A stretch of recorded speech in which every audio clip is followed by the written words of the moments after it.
main types of tungsten. There's 2% red thoriated tungsten, green 100% pure tungsten, and orange 2% thoriated.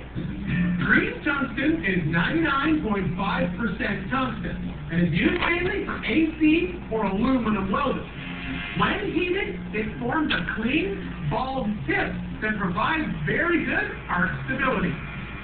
Red tungsten must be sharpened to a tip before welding. It contains 97% tungsten and 2% thorium, and is used mainly for DC or carbon steel welding.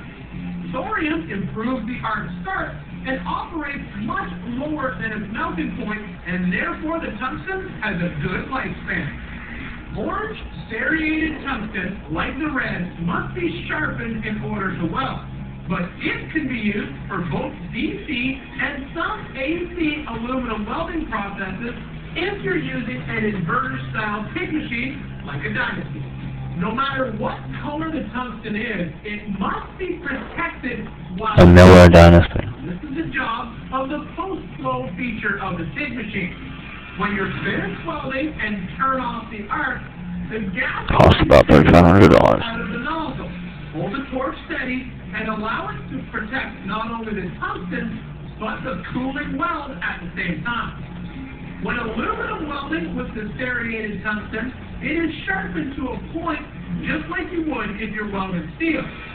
This creates a more focused arc on the aluminum and allows for more control over the molten puddle.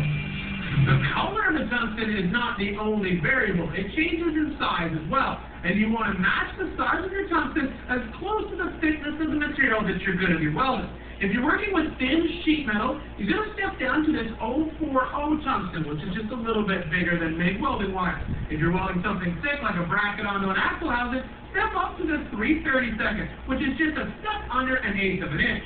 But when you change that tungsten out, you do need to disassemble the torch and swap out the collet that locks the tungsten in place. You'll also want to step down to a smaller nozzle that will allow the protective shielding gas to be closer to the tip of the tungsten. And when the gases are gone. Tungsten comes different sharpening techniques. The length of the sharpened tip must be 2 times the width of the tungsten and sharpened lengthwise along the grain. You have to do this on a dedicated grinding stone only used for sharpening tungsten, or you can contaminate your welding rod. If you plan to do a lot of TIG welding, you really want to pick yourself up a portable handheld tungsten grinder that we got from Weldcraft. On the top is a jig that will hold the tungsten at different angles, and the shallower angle works well on low amperage applications. It has holes that will fit all the different sizes of tungsten, and all you need to do is slide it in, turn it on, move the tungsten, and you'll end up with a perfectly sharpened tip every single time. Now, there is one warning when dealing with tungsten. Thorium is a known carcinogen, so if you're going to do a lot of grinding of the red tungsten, make sure that you are in a well-ventilated area.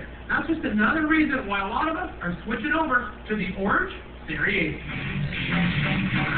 You don't want to overheat your thin metal and make a weak, brittle weld. Pulse welding gives you all the power you need without all that nasty heat buildup. Make the power of air work for you with the finest of wide-right air helper springs. They work hard to even the load, keep your vehicle level and under control. Fires the right the power of air.